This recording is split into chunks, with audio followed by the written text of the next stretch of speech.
See, church.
sa'yo.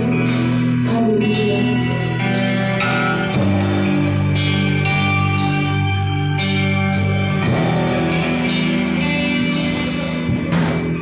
Hawak kabutihan ang nais mo. Ibigay mong buhay ay kanyang patisto. Sa landas ng pagpapagod, sa landas ng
this day, Lord.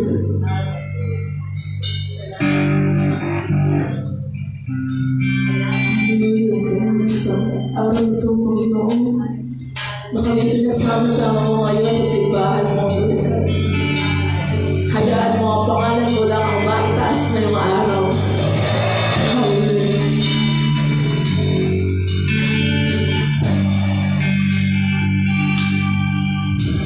At tingin mo ay aking hanap-hanap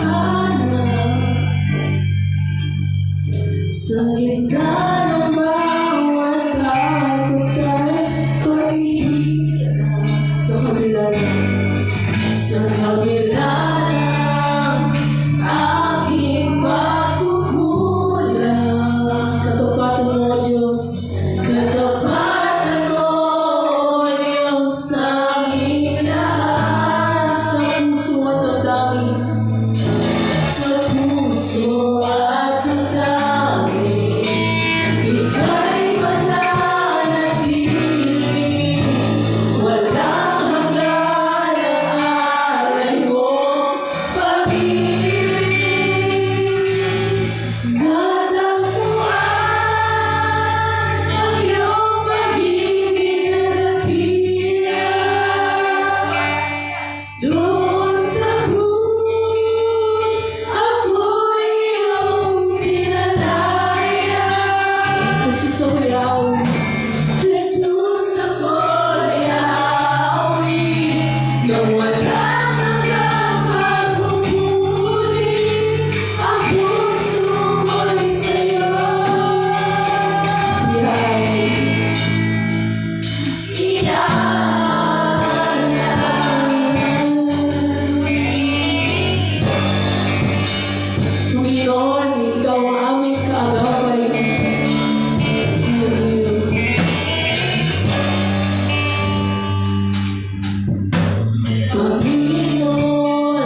Sige po, makakabukan po tayo.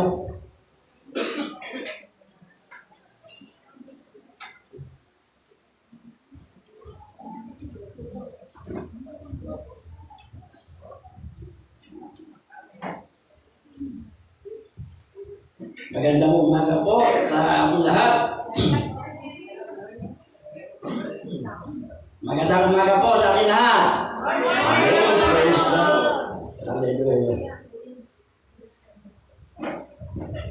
Sige po, tayo po ay umupo na ng ayos.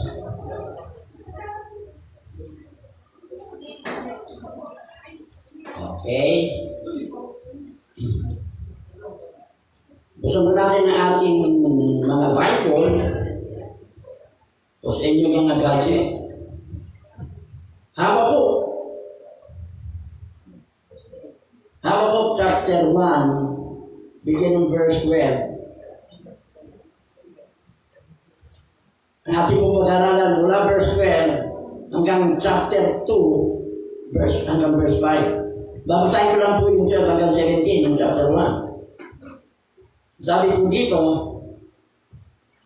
babasahin ko po sa New International, asan po ito New English Version. Verse 12, "Are you not from everlasting, O Lord my God, my Holy One, you shall not die. O Lord, you have appointed them for judgment, O Rock, you have marked them for correction. You are purer eyes than to behold evil, and cannot look at wickedness. Why do you look on those who deal treacherously, and hold your tongue when the wicked devours? A person more righteous than he. Why do you make men like fish of the sea, like creeping things that have no ruler over them? They take up all of them with a hook, they cast them in the net, and gather them in the dragnet, therefore they rejoice and are glad. Therefore they sacrifice their net and burn incense to their dragnet, because by them their share is sumptuous, and their food is plentiful, shall they therefore empty their net, and continue to slay nation without pity." Tayo po ay mukhang manalangin. Panginoon, kami po ay nagpupuri, nagpapasalamat, Lord, sa napakagandang umagang itong pinagroon sa amin. Maraming salamat sapagkat ikaw po ay Diyos na banal, Diyos na tapat, Diyos na nakikinig sa aming mga panalangin. Maraming salamat sapagkat, Lord, maganda po ang panahon, Panginoon, sumikat ang araw. Maraming salamat, Dakilang Diyos. You are in control, Panginoon. At maraming salamat sapagkat kami po ay muli ay binigyan po ng pagkakataon na pag-aralan ng salita mo. Lagi po namin sinasabi, isang pribileyo, isang karangalan na pag-aralan ng salita mo sapagkat ang salita mo po ay buhay. Ang salita mo po ay makapangyarihan, ang salita mo ay totoo, ang salita mo po ay nagbabago ng aming mga buhay. Dahil ang salita mo ang aming pag-aaralan, hiniling po namin ang kapangyarihan ng banal mong Espiritu sa manguna sa aming kalagitnaan. Buksan mo po ang aming mga spiritual eyes, spiritual mind, spiritual understanding upang lubos po namin maunawaan at maisagawa lahat ng salita mo na aming pong pag-aaralan sa umagang ito. Ang kaaway sa po ay higit ng 2,000 taong talunan, anumang hadang na kanyang gagawin, ito ay ating sinasansala, pinapawalang bisa sa pangalan ni Jesus. I declare it null and void in Jesus' name. Dahil banal na Espiritu, ikaw mo sa aming kalagitnaan, pinakin na po namin ang katagumpayan sa pangalan ni Jesus. Amen, amen. Sige po, palakpakan mo. Medyo bakit po ang aking lalamunan. Praise the Lord. At salamat po. Diyos, nakita ko si Brother Erwin. Praise the Lord. Biniwan ko po yung aking pamangkin, anak ng aking kapatid, si Cecil po, at saka pa yung kanyang magandang lalaking asawa, si Chris.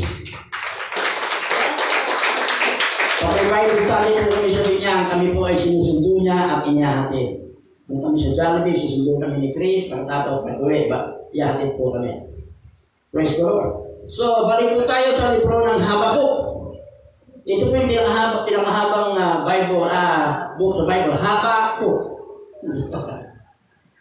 So, ang Habakuk, ito po ay libro may ang 3 chapter lang po ito.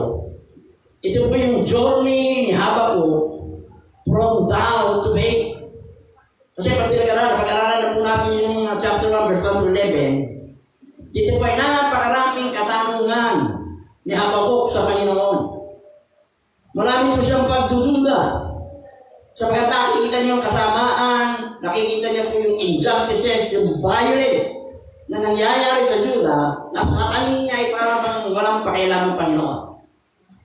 At dito po sa libro ng Habakkuk, from chapter 1 buong chapter, meron po siyang tatlong katanungan sa Panginoon. Una niyang tanong, does God care?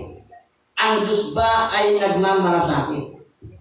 Ang Diyos ba ay merong pakialam sa atin? Yun po ang una niyang tanong.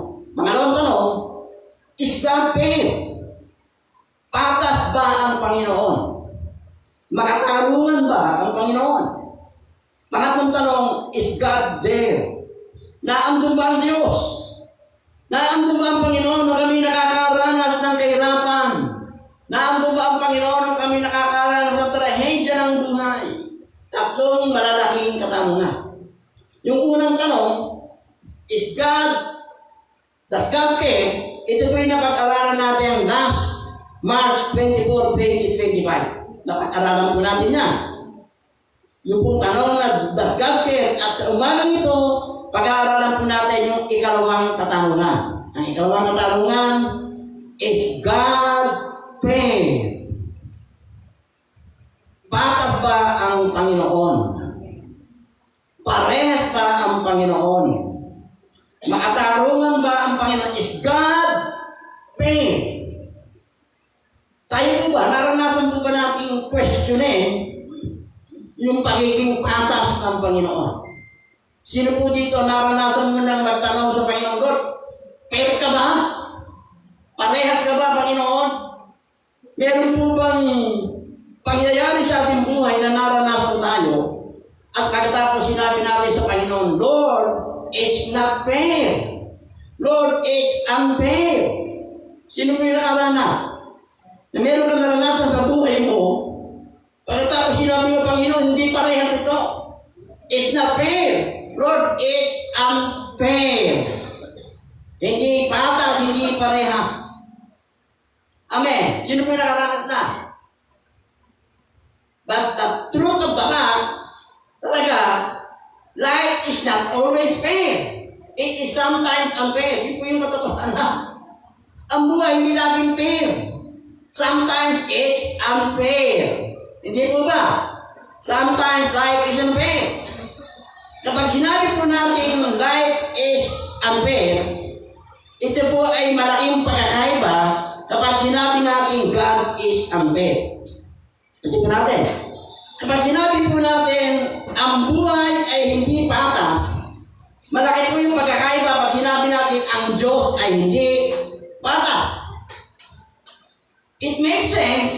Meron pong katuturan kapag sinabi po natin life is unfair, sapagkat ang buhay ko laging hindi pareha, minsan it's unfair. Amen. Kaya pag sinabi po natin life is not fair, life is unfair, matarungan, kasi hindi yung totoo. Subalit pag tinanong po natin, is God fair? Patas ba ang Panginoon? Ito po ay mas malaking katanungan na nangangailangan na malinaw na kasagutan. Is God fair? Mikit sa panahon po natin ngayon nangyayari sa atin. Sa nangyayari sa atin, kapag sa ating bansa na lang, is God fair? Parehas po ba ang Panginoon? Doon po sa, nung pinag-aralan po natin, yung August 24, 2025, yung pong tanong na, does God care? Nagmamalasakit ba ang Panginoon? Nakita po kasi ni Habakkuk sa Juda na naghanap yung violence, naghanap yung injustices. Sa paningin niya ay parang hindi yata napapansin ng Panginoon yung mga nangyayaring kaguluhan. Parang hindi napapansin ni Lord yung mga nangyayaring kasama na parang walang pakialam ng Panginoon. So yun po yung kanyang question. Does God care? At sinagot po siya ng Panginoon. Doon sa chapter 1, verse 1 to 11, sinagot siya. Sinagot siya ng Panginoon, yes, I am fair. Yes, alam ko kung ano ang nangyayari mga pangyayaring nagaganap sa Juda. At yun po yung matatanan. Alam ng Panginoon yung bawat detalye ng nangyayari sa ating buhay. Alam niya ang bawat detalye, yung mga hardship, yung mga struggle natin, lahat po yan alam ng ating Panginoon. Kaya sinubot siya ng Panginoon sa katawan niya, does God care? Yes, I care, sabi ng Panginoon. Yes, alam ko yung mga nangyayari. Ang sabi ng Panginoon, I am raising up Babylon to judge Judah for their sin. God is in the process of raising up the Babylonian para i-judge yung pong Judah na talagang unrepentant, hindi pinagsisisihan yung kanilang ginawang kasalanan. So ang tanong po nung una ni Habakkuk, does God care? Sabi naman, yes. Nagmamalasakit ako, yes, nakikita ko lahat ng pangyayari. And I am on the process of raising up Babylon to judge Judah for their unrepented sin. Yung po sinabi ng Panginoon. I-raise up ko ang Babylonia para hatulan ang nation of Judah dahil sa kanilang kasalanan hindi nila pinagsisisihan. At yung pong sagot ngayon ng Panginoon kay Habakkuk ay nagbigay ng panibagong problema kay Habakkuk. Ulitin natin. Ang sabi ng Panginoon kay Habakkuk, ang tanong kasi ni Habakkuk, does God care? Sinagot po siya ng Panginoon sa chapter 1, verse 1 to 11. Yes, God is fair. Yes, ang Diyos nalalaman niya, alam ng pangyayari. Sabi ng Panginoon, I am on the process of raising up Babylon to judge Judah for their unrepented sin. So maliwanag ang sagot. At yung pong kasagutan ng Panginoon kay Habakkuk nagkaroon ng panibagong problema si Habakkuk. Sa isipan ni Habakkuk, yes, Judah is sinful and unrepentant, but the Babylons are even worse. Yun naman ang naging problema niya. Totoo, ang nation of Judah ay makasalanan, ang nation of Judah ay hindi nagsisisi sa kanilang kasalanan, ngunit ang Babylonia ay mas masama. Mas wicked. Kaya ang tanong, how can God use a more wicked nation to judge a less wicked nation? Paano gagamitin ng Panginoon ang masamang bansa na hatulan yung bansa na less wicked na hindi masyadong masama? Ibig sabihin, ito lamang po katotohanan. Miski sino kaya pong gamitin ng Panginoon. Miski wicked nation po kasi. Wicked nation po, ang Babylonia, ang Judah, yan po ay tribes of Israel. Isa po sa anak ni Israel, 12 tribes of Israel. Isa po yung Judah. Nation of God. Nation of Israel. Pero ang sinasabi niya, gagamitin niya ang Babylonia para hatulan ang Judah. Yun po yung hindi maunawaan.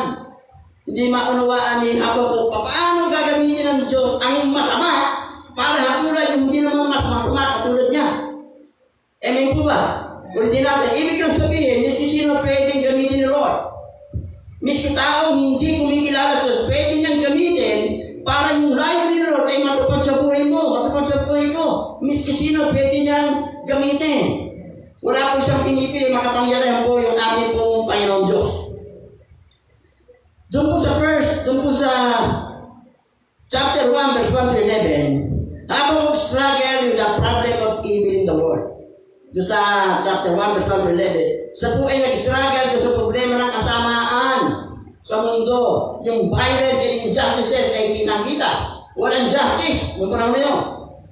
Dito po sa binasa natin, verse 12 to 17, dito naman po siya ay nagkaroon po siya ng struggle with the problem of God's justice. Yung sisa po ng Diyos. Nang siya po ay kinumpronta with the problem of evil, Habakkuk question, does God care? Nang siya ay kinumpronta ng justisya ng Panginoon, ang kanyang tanong, is God fair? Parehas ba ang Panginoon?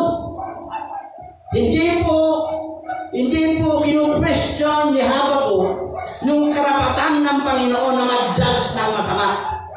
Hindi po kinu-question ng Panginoon. Ang kinu-question ni Habakkuk, yung kaparaanan ng Diyos kung paano i-judge yung masama. Ulitin po natin. Hindi po kinu-question ni Habakkuk yung karapatan ng Diyos para i-judge yung kasamaan. Karapatan po ng Panginoon yan eh. Ang kinu-question po ni Habakkuk, yung kaparaanan, yung method ni Lord sa pag-judge ng masama. How to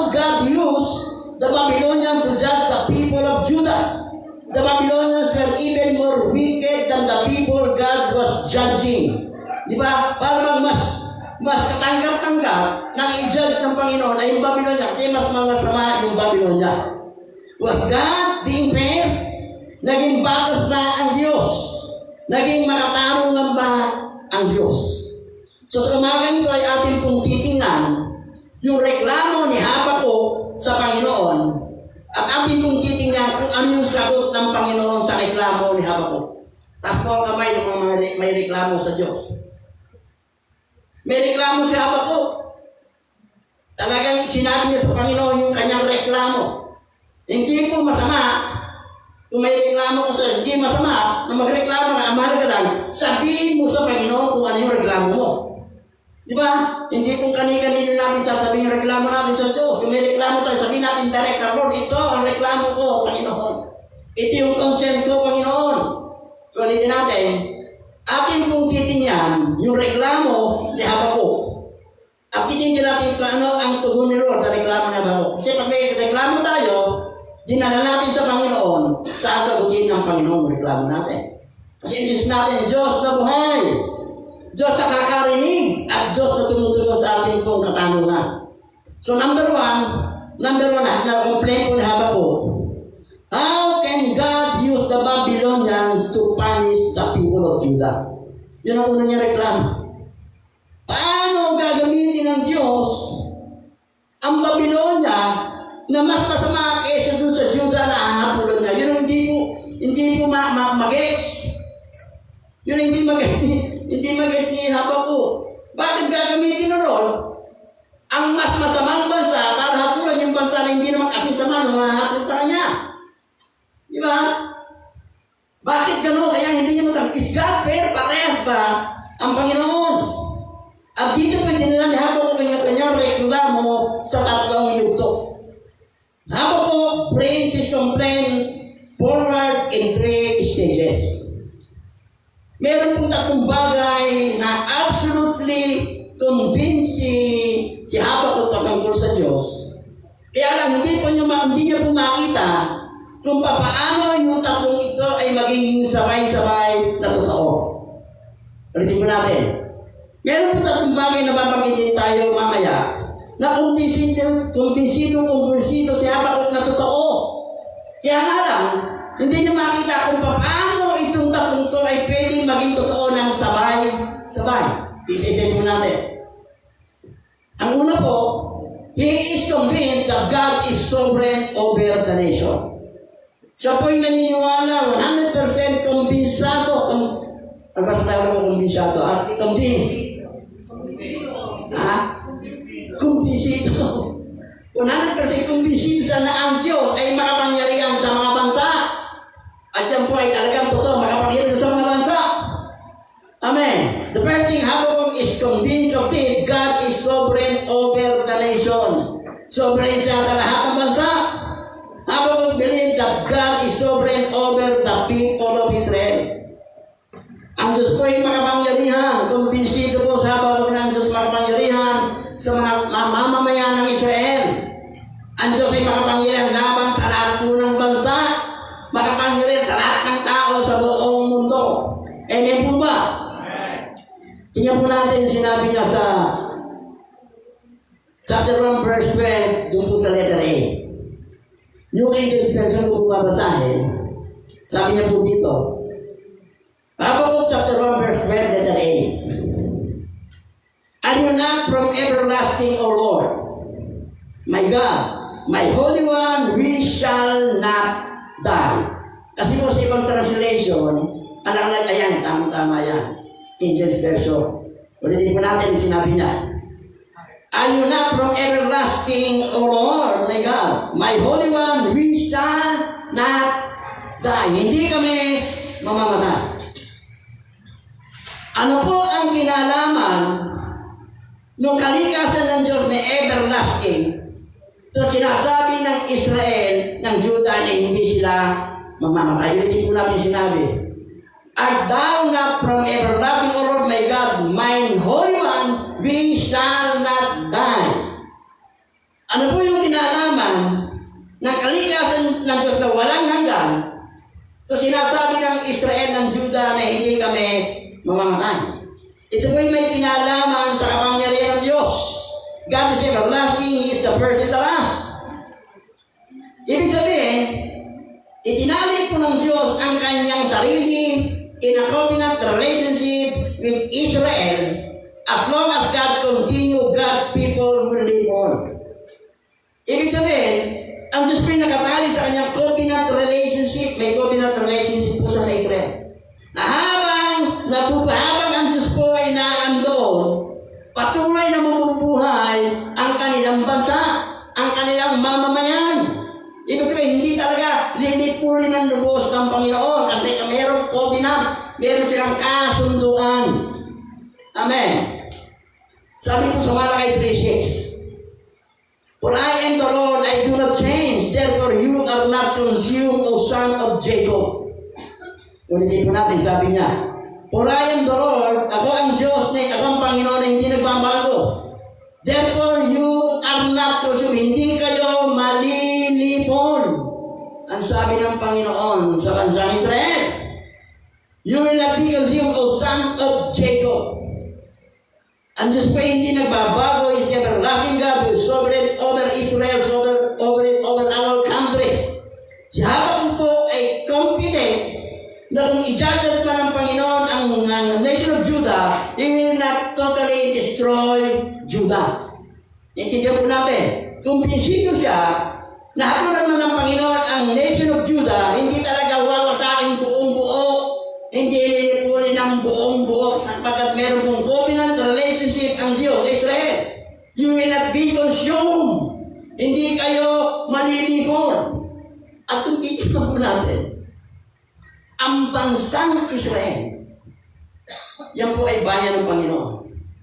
Napakarami na po kasi yung pangako niya, You will not be consumed, hindi kayo malilipon. Napakarami na pong bansang nagtulong-tulong sa bansang Israel, miski kailan hindi po sila nagwagi sa bansang Israel. Noong 1967, yung tinatawag na 6 days war, ang bansang Israel, diniyera po ng Jordan, halos 5 bansa po ang tumira sa Israel. Pinalibutan ng Israel for 6 days, tapos ang gera, nanalo ang bansang Israel. Kita mo yung bansang Arabo, gustong burahin sa mapa ang Israel. Hindi na kayang burahin sa mapa. May covenant tama, you will not be consumed. Miski sinong bansa magtulong-tulong, walang pwedeng tumalo sa bansang Israel. Sapagkat siya po ay bayan ng Diyos. Meron pangako ang Diyos ay you will not be consumed. Palakpakan po natin ang Panginoon. So yun po yung nasa isip ng Habakkuk. I-just man ng Panginoon ang Judah, pero hindi talaga ito lilipulin ang lubusan. Jeremiah chapter 30 verse 11. I am with you and will save you, declares the Lord. Though I completely destroy all the nations among which I scattered you, I will not completely destroy you. Hindi ko talaga ikaw wawasakin ng lubusan. I will discipline you, but only in due measure I will not let you go entirely unpunished. Itidisiplin lang ng Panginoon yung Judah, pero hindi talaga lipulin. Palakpakan po natin ang Panginoon. So sinabi po ng Panginoon kay Habakkuk, ipapadala niya yung Babylonia to judge the people of Judah. At si Habakkuk po yung walang kaduda-duda yung talaga ang gagawin ng Panginoon eksakto. The Babylonians are coming and Habakkuk appeared that God is the one who appointed and ordained for that task. Amen. Dadating po ang Babylonia at alam ni Habakkuk na ang Diyos ang nag-ordain, na ang Diyos ang nag-appoint na dumating para hatulan po ang city of Judah, yung nation of Judah. Alam niya na ang Diyos ang kumilos. Amen. Walang bagay sa buhay po ng isang tunay na mananampalataya na aksidente. Wala pong aksidente sa buhay natin. Kung meron na nanasa ka sa buhay mo, hindi po aksidente yan. It was divine ordained. Appointed by God. Miski tingin natin parang hindi maganda yung nangyari sa akin. Pero pinaintruda ng Diyos sapagkat meron siyang layunin na gustong matupad sa ating buhay. Wala pong sinasayang si Lord sa buhay natin. Tayo minsan sinasayang natin yung mga karanasan natin. Ang Diyos po lang sinasayang. Kung may naranasan ka, hindi maganda, hindi sasayangan niyo Lord yan, gagamitin ni Lord para yung kanyang magandang layunin ay matupad sa buhay mo. Ulitin ko na, hindi sinasayang ni Lord lahat ng bagay na nararanasan po natin. Palakpakan po natin ang Panginoon. So yun yung unang bagay na kumbinsido si Habakuk. Na ang Diyos is sovereign over all the nation of Israel, na bagamat ijajag ng Panginoon ang Juda, hindi ito talaga lilipunin buong-buong naman. Sapagkat meron silang covenant relationship. We also convinced that God is sovereign over the nation of the Philippines. He is in control. Minsan nagtatanong din tayo, Lord, it's unfair. Bakit yung Panginoon ng mga tao walang pakilala sa iyo? Hindi ka nga kinikilala, pero bilyong-bilyong pera ang nasa bulsa nila. 40 luxury. It's unfair. Minsan ganun. Hindi ka kinikilala, pero bakit ganun? It's unfair. Amen. So, una po, God is sovereign over the nation. Sovereign over the Philippines. Lahat na nararanasan po natin, hindi ka looban ni Lord na magkaroon po ng korupsyon. Hindi ka looban ni Lord ng pagnanakaw sa kaban ng bayan. Pero pinahintulutan niya para yung magandang plano ng Diyos sa bansang Pilipinas matupad. Ang promise ng the Philippines will be the secret weapons of the Lord on the last day. Sikretong weapon ng Panginoon. Maraming prophecy na lilinisin ng Diyos ang bansang Pilipinas para lumabas yung pinaka-the best sa bansa natin. At linisan na po ito. Linisan na. Nabunyag na po yung lahat ng katiwalian. Yung po ay kilos ng Panginoon para linisin yung bansang Pilipinas, because the Philippines is a blessed nation of the Lord. Alam po natin, ang bansang Pilipinas, ito po yung tanging bansa na tumanggap sa Israel nung sila po'y tumatanga sa Israel. Marami po silang bansang pinutang, wala pong nag-welcome sa kanila. Ang nag-welcome Pilipinas sa kapanahon po ni Manuel L. Quezon. Sila yung nag-welcome sa mga Israelites. Kaya tayo po meron pang tayo sa Israel. Nakasunod tayo sa kasaysayan na ang Pilipinas pinagpala ang bansang Israel. Sabi ng Bible, ang magpala sa iyo, pagpapalain ko. Kaya ang bansang Pilipinas, blessed nation of the Lord. Ang bansang Pilipinas, protektado ng Panginoon. Bakit? Kasi po, pinagpala natin ang bansang Israel. Amen. Yung po, hindi alam ng marami. The Philippines is the blessed nation of the Lord. Kasi bakit? Pinagpala natin. Sabi ko, ang magpala sa iyo, pagpapalain ko. Amen. Palakpakan po natin ang Panginoon. Kilos po ni Lord dyan para linisin ang bansang Pilipinas. Upang pagdating ng takdang panahon, gagamitin yung mga mananampalataya para ipakalat ang magandang balita sa lahat ng tao. Amen. So, pangalawa po, talagang kumbinsido si Habakuk. Number 2, God is holy and cannot tolerate wrong. Ang Diyos ay banal at hindi niya, anong tawag sa tolerate sa Tagalog?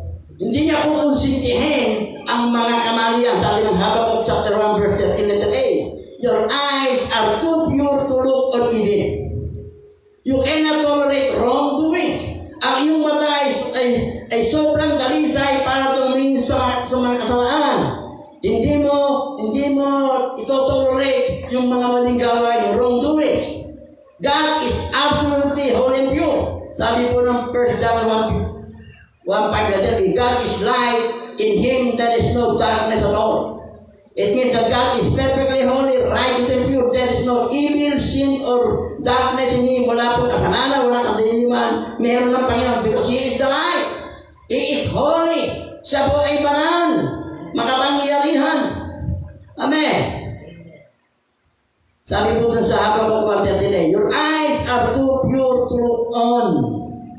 Pero hindi po ibig sabihin, ang Diyos, sarado ang mata ng Diyos at kanya pong binabawala yung mga kasamaan, yung mga katiwalaan na nangyayari.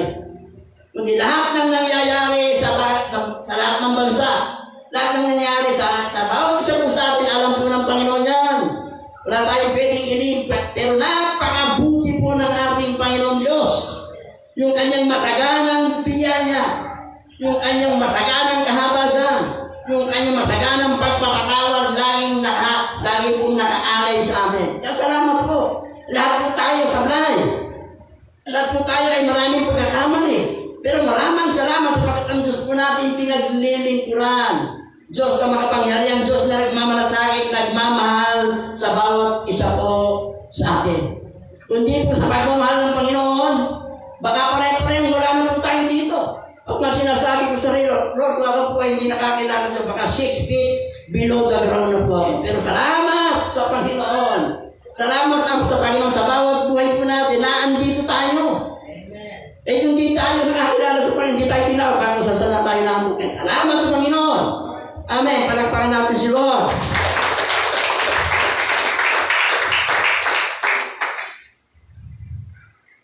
Kasi sa totoo lang, kapag tayo nakakakita ng mga kasamaan na nangyayari sa mundo, di ba parang ano tayong, parang ang tawag dito, na nanginginabot ka, naiinis ka.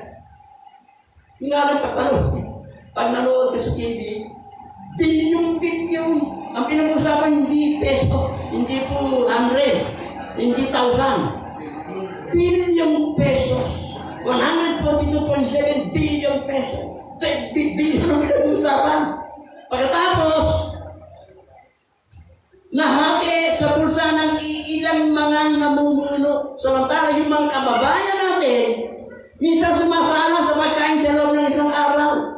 Paano ka hindi yung holy anger, naiinis ka dahil doon sa maling ginawa nila.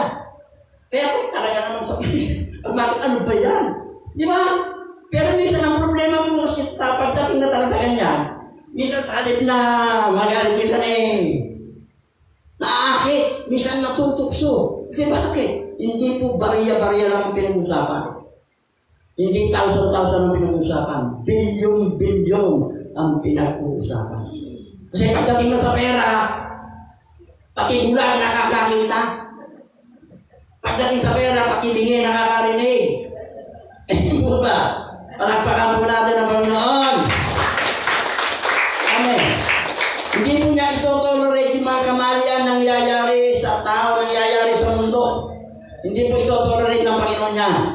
Alam po ng Panginoon, pero ang Panginoon ay napakabuti. Yun po yung kagandahan Kung ang Diyos, kung yung judgment ng Diyos ay ibinaba niya na noon pa, pare-pare tayo napama. Pero salamat. Nakakilala muna tayo sa Panginoon. Pero dati isang araw, muling babalik ang Panginoon para i-judge yung mga tao walang pananampalataya sa Kanya. Amen. He cannot tolerate wrong. Hindi niya po tinotolerate yung mga kamalian. Pero ang Panginoon, hindi dahil sa masaganang biyaya ni Lord, kundi dahil sa kanyang pong masaganang pagmamahal, hindi dahil sa kanyang malawak na pagpapatawad sa atin, pare-pareho na tayong wala. Lahat po tayo nagkakamali. Ako po hindi pwede sabihin, mula na ako yung naging born again, mula na ako yung naging paton, hindi na ako nagkakamali. Wala tayo nagkakamali. Lahat tayo sumasablay. Pero magandang balita, yung Diyos na pinaglilingkuran natin, laging inuunawa tayo. Laging naandyan. Na pag tayo lulod, patawag mo po, dadami po yung pagpapatawag. Hindi sa katulad ng tao na nagbibilang. Isa, nagkamali ka, 2, 3, 4, 5, 10 beses mo na akong ginawa mabuti, hindi mabuti. Tama na yan, ayaw ka na kita magkawari. Sa Panginoon, unlimited. Kung meron pong only rights, meron only forgiveness. Yun po yung kagandahan ng Diyos po na ating po pinaglilingkuran. Palakpakan po natin ang Panginoon. Hallelujah. So yun po, number 1, sabi niya, God is sovereign over all the nation. Pangalawa, God is sovereign and cannot tolerate wrongdoing. Pangatlo, meron po siya pangatlo katanungan, sabi niya, Habakkuk chapter 1 verse 13 letter B. Why then you tolerate the treacherous? Why are you silent when the wicked swallow up those righteous than them. Sinusubukan pong i-reconcile ni Habakuk kung ano ang alam niya patungkol sa Diyos at kung ano ang sinabi ng Diyos sa kanya patungkol sa Babylonia. Ulitin po natin. Sinusubukan pong, tawag sa reconcile? Sinusubukan po niya reconcile o pagka, ang tawag doon? Pagkasunduin, reconcile, yung alam niya patungkol sa Diyos, alam niya si Diyos, ang Diyos ay banal. Ang Diyos makapangyarihan. Ang Diyos ay hindi niya tinuturo ng wrongdoing. Ang Diyos siya po ay sobrang sa lahat ng bansa. Hindi niya pagkatapos, yung alam niya na ang Babylonia ay masama. Kaya hindi niya ma-realize kung bakit gagamitin ng Diyos yung Babylonia ang masama para ihatulan po para hatulan yung Judah na hindi naman mas masama kesa kanya. Amen. Yun po yung hindi niya maunawaan. Kung ang Diyos ay makapangyarihan sa lahat ng bansa, kung ang Diyos ay banal, hindi tinotolerate yung wrongdoing, bakit? Hindi niya mag-isip. Bakit ang Babylonia napakasama ay gagamitin ng Diyos para hatulan ang isang basamang hindi namang mas masama kesa sa kanya? Amen. Ulitin po natin yung mga bagay na kumbinsido si Habakuk. Una, kumbinsido po siya that God is sovereign over all the nation. Makapangyarihan sa lahat ng bansa. Pangalawa, God is holy and cannot tolerate wrongdoing. Ang Diyos po'y banal, hindi niya po itotolerate yung mga kamalian. Pangatlo, nakatotohanan, kumbinsido po siya. Babylon is wicked and yet prosper. Yun yung pangatlong katotohanan na kumbinsido siya. Ang Babylonia ay masama pero sumasagana. Isa katanungan din natin yan eh. Bakit Lord? Bakit itong mga tao ito? Hindi pa po nagkakaburingan. Hindi pa nagkakaburingan ng mga korupsyon eh. Kaya pala limpak-limpak, kaya pala may mga jet, may mga talaga pag nakita mga bahay, mga mansyon. Hindi pa nagkakaburingan na talaga yung ganun katindi yung korupsyon. Di ba minsan sasalita ko, bakit? Bakit itong mga taong ito? Hindi naman ito, wala naman ito pagkilala sa'yo, hindi ko nga kinikilala. Pero bakit Panginoon? Sumasagana sila. Lahat ng gusto nila, nakukuha nila. May magandang bahay, mga napinag-aaral sa mga exclusive spiritual. Bakit kami na naglilingkod sa'yo? Bakit kami nagtatapat sa'yo para hindi umangat ang buhay namin, Lord? It's unfair. Bakit gano'n, Panginoon? Yun ang nakita niya ba po? Ang Babylonia ay masama, pero sa iyo na hindi niya matanggap. Ang Diyos ay banal. Ang Diyos ay hindi nagtotolerate ng masama. Ang Diyos ay may kapalit sa lahat ng masama. Pero bakit na ang Babylonia masama, pinahintulutan sumagana ng Panginoon? Amen. Lahat ng bagay, yung pong mga sumagana ng lahat po yan pinahintulutan ng Panginoon. Kasi hindi po papahintulutan ni Lord na yumaman ng hindi yayaman. Kasi kontrolado ni Lord na lahat ng bagay, magiging, lagi ko po sinasabi, magiging mga daan sa puno. Kung hindi po papahintulutan ng Diyos na may malaglag, walang malalaglag dyan. Miski malakas ang angin, kung hindi papahintulutan ni Lord. Pero nalalagay kasi bakit pinahintulutan ng Panginoon. Ganoon din po sa atin. Ano mang naranasan natin, sa tingin man natin parang hindi maganda, pero hindi ka Lord, pero pinahintulutan niya. Kasi bakit? Meron siyang magandang layunin na gusto matapad sa ating mga buhay. Ibig sabihin, ano man yung nararanasan malaking thank you Lord. Kasi alam ko, meron kang mas magandang plano para sa akin. Palagpakan natin ang Panginoon. Babylon is wicked and yet prosper. Ang Babylonia ay masama, pero sumasagana. Basahin ko po, Habakuk chapter 1, beginning verse 40. Sabi po ni Habakuk, why do you make men like fish of the sea? Like creeping things that have no ruler over them. They take up all of them with a hook. They cast them in the net. They gather them in their dragnet. Therefore they rejoice and glad. Therefore they sacrifice to their net and burn incense in their dragnet. Because of them they share and sumptuous, and their food plentiful. Shall there be empty their net and continue to slay without pity. Amen. So dito po, inarawan po ni Habakuk ang Babylonia bilang isang fisherman. At ang mga tao, ang mga bansa ay parang mga helpless fish on the sea. Inarawan niya ang Babylonia isang mangingisda, at yung mga bansa ay parang mga helpless fish on the sea. Binibingwit-bingwit. Amen. Binibingwit-bingwit, sabi ko sa Tagalog, verse 15. Binibingwit sila ng mga taga-Babylonia. Naway ni isda, itinataboy sila ng mga ito sa mga lambat, pagkatapos ay magsisigawan sa gala. Amen. Sabi sa and he rejoices and be glad. Sila po ay nagalak at natuwa. Yung salita pong rejoice and be glad, kalimitan ginagamit po natin yan sa pagpupuri sa Panginoon. Di ba? Rejoice and be glad, ginagamit po natin yan.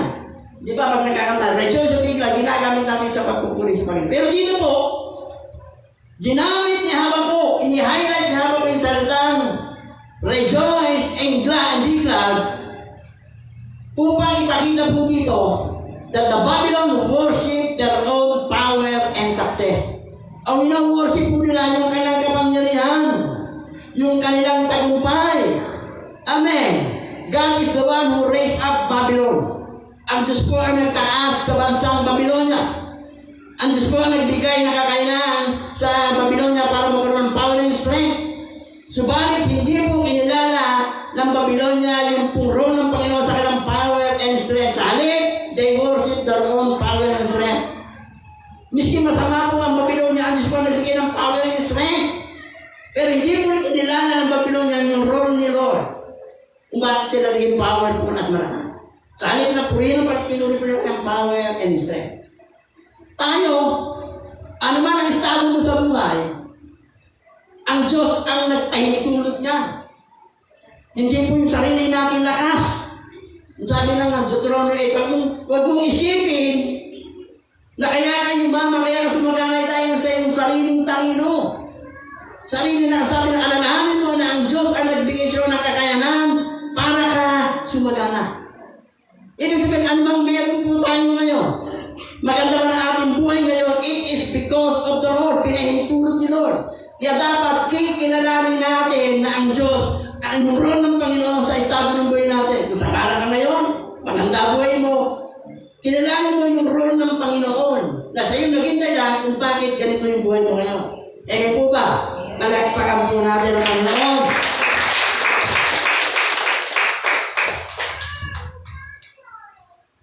Alam po ni Habakuk knows that God is sovereign over all the nation. Habakuk knows that God is holy and cannot tolerate wrongdoing. He knows that Babylon is wicked yet prosper. He is convinced that all the three are true. Kumbinsido siya na totoo yung tatlo. Na ang Diyos ay sovereign sa lahat ng bansa. Naniniwala siyang totoo. Na ang Diyos ay banal at hindi po niya kinupos, hindi niya kasamaan. Naniniwala siyang totoo. At ang Babylonia ay masama at sumagana, naniniwala sa totoo. Ang hindi niya po makita kung paano yung tatlo ay magiging totoo ng sabay-sabay. Hindi niya matanggap. Totoo yung tatlo. Pero hindi niya makita kung paano yung tatlo ay pwedeng maging totoo ng sabay-sabay. Kasi hindi niya matanggap ang Diyos makapangyarihan, powerful over the nation, ang Diyos ay banal, hindi tinotolerate yung kasamaan. Pero bakit? Hindi niya matanggap. Pero bakit ang Babylon na sumasagana ang buhay? Hindi niya po ma-reconcile. Lahat yung totoo, pero hindi niya maisip kung paano magiging totoo ng sabay-sabay. Bakit pwede sabay-sabay? Kasi ang Diyos na yung hindi niya nga matanggap eh. Kung ang Diyos makapangyarihan na, bakit tinotolerate ni Lord? Yung Babylonia ang mag-judge sa Judah, bakit niya tinotolerate na yung masamang bansa ay mag-prosper yung po yung hindi matanggap? Kaya nga ang dahil sinasabi ni Habakuk, is God fair?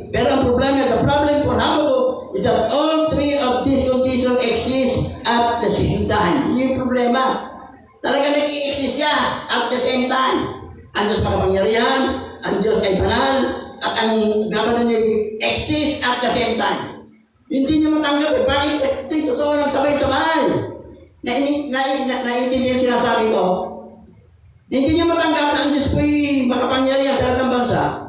Ang Diyos po ay banal at di tinotolerate yung pong kasamaan. Hindi niyo matanggap. Bakit pinahintulutan ng Diyos yung Babylonia na masama na mag-prosper? Bakit pinahintulutan ng Diyos yung Babylonia ay siyang mag-judge sa nation of Judah, bayan ng Panginoon? I-judge na siyang wicked nation na masama. Yun ang hindi po maintindihan. Kasi minsan hindi rin natin maintindihan eh. Yun ang yayang, bakit Lord? Bakit kami linggo-linggo nasa simbahan kami, Panginoon? Lagi kami nagpapasa ng Bible na nanalangin. Bakit yung mga taong yun? Hindi nga nagpapasa ng Bible. Hindi ka nga kilala. Hindi nga wala sa Panginoon. Pero bakit gano'n? It's unfair. It's unfair. Ang buhay is not fair. Sometimes it's unfair, but God is fair. Kaya hindi po naging unfair ang Panginoon sa atin. Amen. Lahat ng nararanasan po natin, yung pinahintulutan, wala pong bagay na sabi na Lord, unfair. Walang pong, God is not unfair. He is always fair with us. Minsan yun ang iniisip natin. Hindi parehas ang Panginoon. Parehas. Bakit Lord? Bakit yung simbahan namin, Panginoon?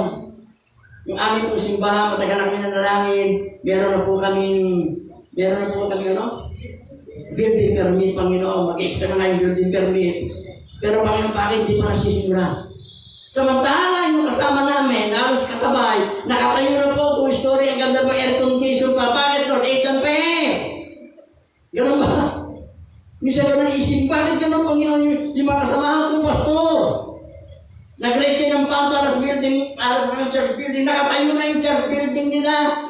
Air condition ang gaganda. Pero bakit kami? Naglilingkod din kami sa bakit hindi pa nasisimulan. It's unfair. No, it's not unfair. God is fair. Bakit po pinahintulutan? Merong itinuturo ang Diyos sa bawat isa sa atin. Amen. Ang ating panalangin, 2-story church building. 2-story. Ang tanong ng Panginoon, nasaan yung kaluluwang ilalagay nyo sa 2-story church building? Bago makikita yung 2-story church building, ang hinahanap ng Panginoon, mga kaluluwa. Kaya nga po, nadidelay. Gustong-gusto ng Panginoon, simula na. Isang ganyan lang po ng Panginoon, tatayo simbahan. Hinihintay nyo yung unity natin. Na lahat po tayo ilalabas, magbabahagi, magdadala ng kaluluwa upang pag naitayo po yung 2-story, ay talagang makikita mo mapupuno. Ito ginawa agad ng Panginoon. Na ito yung 2-story, tapos kakalog-kalog tayo sa loob. Di ba? Kaya hindi po. Kaya yun po yung katotohanan. Napakadali. Yung mga nangako sa atin, isang ganyan na, kaya hindi po yun ng Panginoon. Kaya lang, tayo po yung dinidil ng Panginoon. Pray ka ng pray sa simbahan mo. 2-story church building, maganda condition. Ano yung ginagawa mo? Nagdadala pa ng kaluluwa. Di ba kung natayo agad, para tayo nakakalugod tayo. Amen. Kaya minsan gano'n Lord, bakit gano'n? Bakit ang Babylonia na masama nag-prosper? It's unfair. Hindi po unfair. Pinahintulutan ng Panginoon kasi may gusto siyang ituro sa bansang Israel. Palakparan po natin ng Panginoon.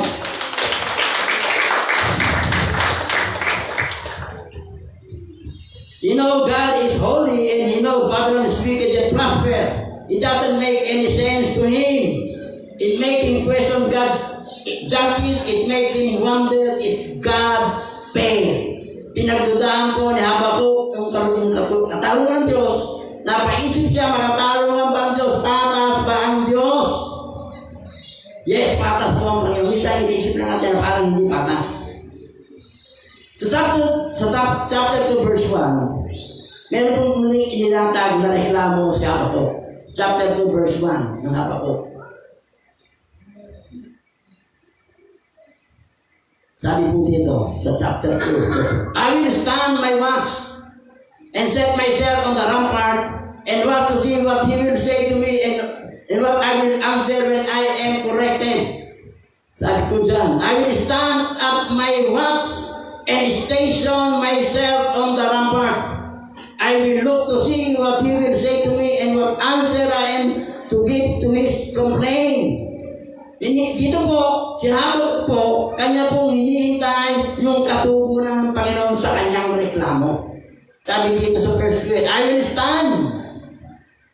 stand upon the watchtower, he stationed himself at the rampart, he looked for God's answer. Sabi po sa Tagalog, aakyat ako sa pantayog at hihintayin ang sasabihin ni Yahweh sa akin at ang tugon niya sa aking daing. May reklamo siya, pero siya tumayo sa pantayog para intayin yung kasagutan ibibigay sa rampat ng Panginoon sa kanyang reklamo. At sabi ko, bagamat, though it linger, wait for it, and it will certainly come and will not delay. Bagamat magtatagal, mag-intay ka, ito'y siguradong mangyayari. Amen. Siguradong mangyayari. Palakpakan po natin ang Panginoon. Sabi ito sa binasa natin, siya ay tumayo sa nag-station siya upang hintayin yung tugon ng Panginoon. At ito po ang isang bagay na dapat matutunan po natin gawin. Kapag tayo po'y may reklamo, kapag tayo po'y mayroong pagdududa, kapag tayo po'y mayroong katanungan sa Diyos, sabihin natin sa Diyos, daleta. Huwag natin sabihin kung kanino. Sabihin natin sa Panginoon, Lord, ito po yung complaint ko, Panginoon. Ito po yung reklamo ko sa iyo. Ilapag po natin sa pangalan ng Diyos, sa pamagitan ng panalangin. At pagkatapos, katulad po ni Habakuk, mag-station po tayo at intayin natin yung katugunan ng Panginoon. Yung katugunan ng Panginoon, hindi laging immediately. Pag hindi nangyari, hindi ibig sabihin, hindi na. Tatlo po kasi ang sagot ng Panginoon. No, yes, and wait. Hindi dahil wala, hindi na. Amen. Palakpakan po natin ang Panginoon. God will answer our questions and doubt in His time, sa kanyang takdang panahon. Maging ito ang Diyos, ang lagi ko sinasabi, Lord, maraming salamat sa araw na itinakda mo, Panginoon. At itong lumang bahay sa bahan, gigibayin na po namin at sisimulang itayo yung bagong bahay sa bahan, 2 storage of building. Sa po ang nagtatakda, hindi tayo. Nagtakda nga tayo eh. Nung kami natapos yung kaasikaso ng building government, nagtakda na tayo eh. Pero hindi yung timing natin. Yung timing ni Lord. Bakit? Sapagkat meron na siyang inaayos sa buhay ng bawat isa po sa atin. There is blessing in waiting. May pagpapala sa naghihintay. Talo inip. Amen. Palakpakan natin ang Panginoon. Ito po yung response ng Panginoon kay Habakuk. God's response to Habakuk. Sabi po sa Habakuk chapter 2, verse 2 to 3. Then the Lord replied, write down the revelations and make it plain on tablets, so that the herald may run with it. For the revelation awaits an appointed time, it speaks of the end and will not prove false. Though it linger, wait for it, it will certainly come and will not delay. Ang sabi po ng Panginoon kay Habakuk, isulat mo yung revelation, isulat mo sa tablet upang maraming makakita. Isulat mo sa tapyas na bato. Isulat mo na malinaw sa tapyas na bato. Ang pangit ay ipapayag ko sa iyo upang sa isang sulyap ay pagbasa agad at mabatid ito. So may revelation po na binigay yung Panginoon kaya isulat mo yung revelation upang pag dumating yung katugunan ng revelation, mapatunayan mong hindi false, hindi totoo. Ibig sabihin ng Panginoon, merong right timing ang Panginoon. Kasi yun ang pinag-iisip niya. Bakit gano'n? Ang Babylonia, sabi ng Panginoon, merong right timing na yung Babylonia ay paparusahan din ng Panginoon. Akala ni Habakuk, ang Babylonia ay mas manong parang okay lang. Sinabi ng darating isang araw, appointed time ng Panginoon, na ang Babylonia hahatulan din ng tayo sa kanyang kasalanan. Amen. There is an appointed time for its fulfillment, and when the time arrives, the revelation will not prove false. It won't happen right away, but Habakkuk should wait for fulfillment in God's perfect timing. Sabi na, huwag kang mainit. Kung hahatulan man ng Babylonia ang Judah dahil sa kanyang kasalanan, darating ang panahon na hahatulan din ng Panginoon ng Babylon dahil sa kanyang kasalanan at dahil sa kanyang ginawa sa nation of Judah. God's word is certain. Ang salita po ng Diyos ay sigurado. The fulfillment of His promise will neither be early nor late. God's answer awaits an appointed time. Yung katuparan po ng pangako ng Diyos ay hindi laging una o huli. Laging doon sa panahong itinakda po ng Diyos. Hindi sa panahong itinakda po natin. Ang ikay kasimbahan, matatayo sa panahong itinakda ng Diyos. Amen. Palapakan po natin ang Panginoon. Sabi po sa verse 4 and 5, chapter 2, verse 4 and 5. Behold, the proud, his soul is not upright in him, but the just shall live by faith. Indeed, because he transgressed by wine, he is proud man, and did not stay at home, because he enlarged his desire as hell, and he is like death and cannot be satisfied. He gathered to himself all nations and heard for himself all people. Dito po sinabi ng Panginoon, God is using Babylon to bring judgment to Judah and the other nations, but He does not excuse Babylon's sin. Sabi po sa verse 4, ito ang mensahe. Ang hambog ay mabibigo sa kanyang pagmamataas, ngunit ang matuwid ay mabubuhay sa pamagitan ng pananampalataya. Sinasabi po ng Panginoon kay Habakkuk that the Babylon will judge also for their sin in God's perfect timing. Amen. I-judges po ng Panginoon lahat ng wicked nation in God's timing. Diba marami pong bansang nagpa-prosper pero walang pakilala sa Panginoon. Pero pong panahon na takda ng Panginoon na sila'y hatulan ang God-appointed time. Palakpakan po natin ang Panginoon. God tells Habakkuk that the Babylon will also be judged for their sin, but all in God's timing. Hallelujah. Sabi ng Panginoon sa Habakkuk chapter 2 verse 4, but the righteous person will live by faith. The righteous person will live by faith. Ibig sabihin, sabi ng Panginoon kay Habakkuk, habang hinihintay mo na dumating yung judgment para sa Babylon, you must live by faith. Yun po yung pagkakaunawa ng Habakkuk. He must live by faith habang hinihintay po niya yung pong pagbabalik ay yung pong judgment ng Panginoon sa Babylonia. Yung pong the righteous will live by faith. It was quoted 3 times in the New Testament. Sabi po sa Bible, Romans 1:17, the righteous will live by faith. Ang matuwid ay mamumuhay sa pananampalataya. Galatians chapter 3 verse 11 letter B, the righteous will live by faith. Hebrews chapter 10 verse 38, the righteous one will live by faith. Ang matuwid ay mamumuhay sa pananampalataya, yung sinasabi sa atin. Tayo pinamumuhay sa pananampalataya, hindi sa mga bagay na nakikita po natin. Ito pong verse na to. The righteous will live by faith. Ito po yung talata na ginamit ng Panginoon para si Martin Luther. Kilala natin si Martin Luther. Si Martin Luther ay makakilala sa Panginoon. Isa po siyang pare. Nabasa niya po sa Galatians chapter 3 verse 11, the righteous will live by faith. Kanya pong natutunan, nabasa sa Bible, that salvation was faith alone, in Christ alone, and forgiveness of sin comes from the repentance in Christ's forgiveness. Kaya sabi, naglagay po siya ng 95 thesis. 95 nga ba? 95 thesis sa tintuan po ng Kaiser Church in Wittenberg, Germany, challenging the teaching of Roman Catholic. Kasi ang teaching ng Roman Catholic, meron indulgences. Di ba?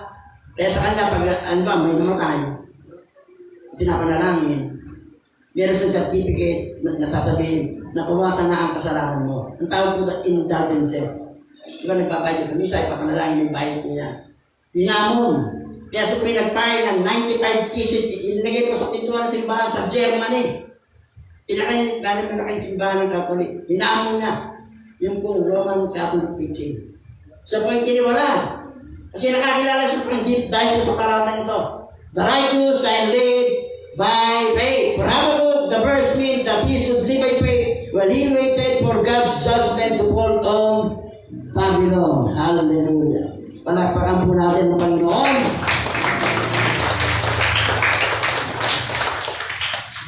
God is faith. Hindi po kailanman ang Diyos naging hindi patas. Bagamat minsan nagtataka tayo bakit pare-pareho naman tayo mananampalataya, pero hindi pare-pareho estado na ating buhay. Pare-pareho naman tayo naglilingkod sa bakit yung mga simbahan ng iba ay magaganda. Ako nga sinasabi ko sa sarili, bakit ako Panginoon?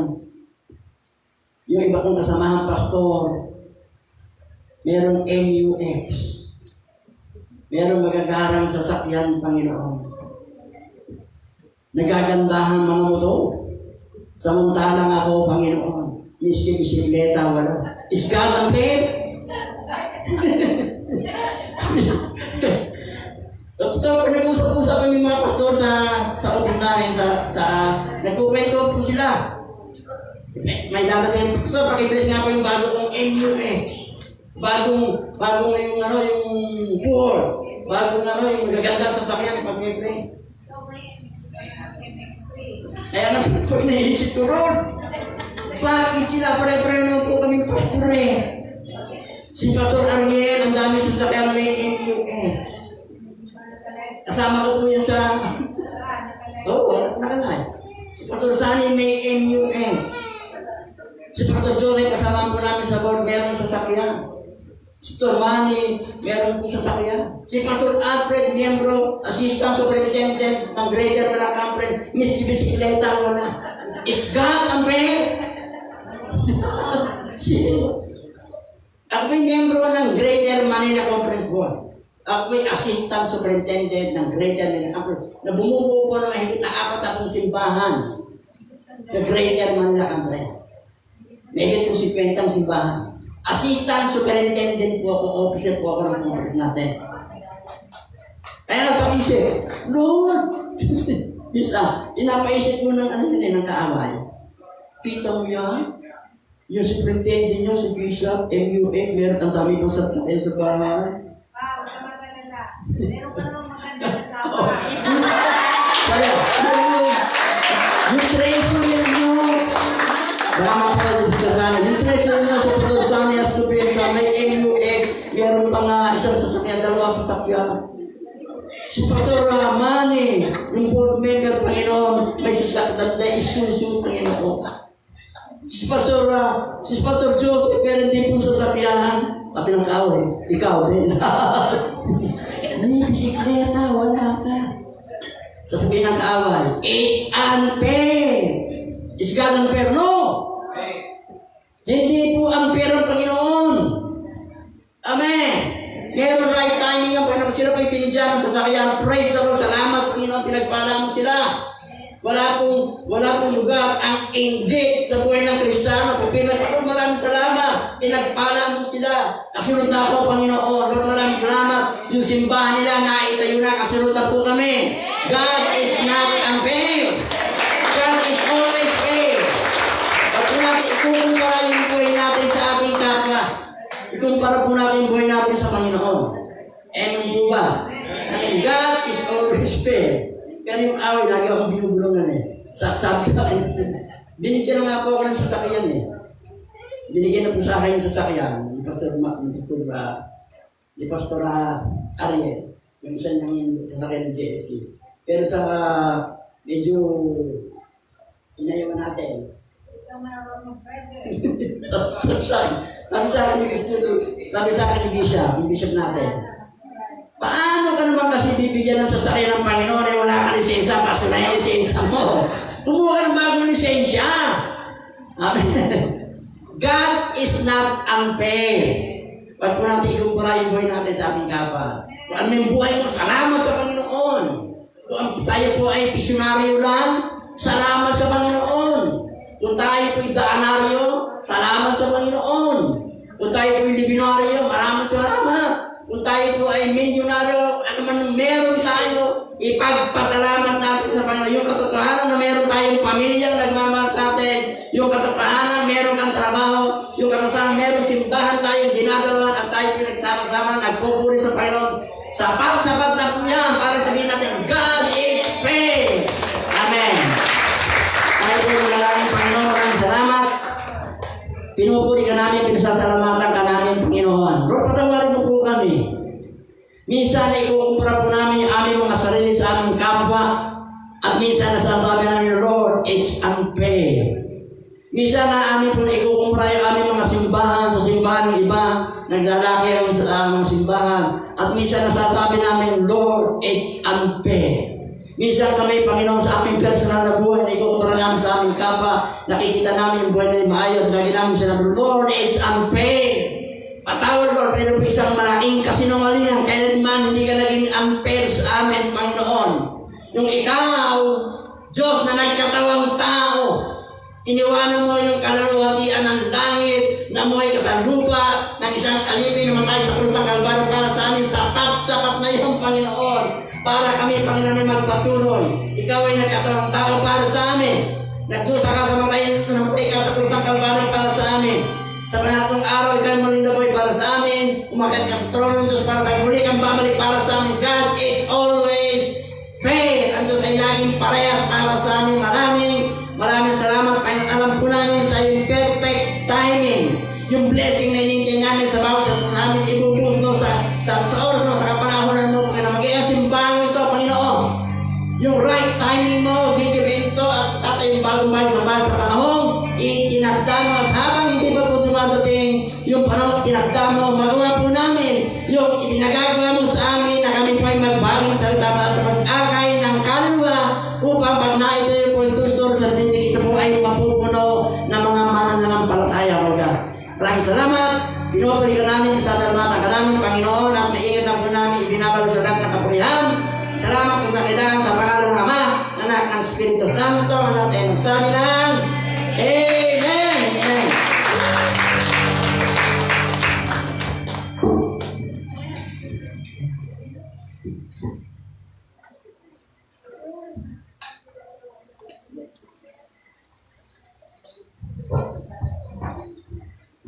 Thank you, Pastor, sa napakagandang mensahe ng Panginoon. God is fair. Good morning po sa inyong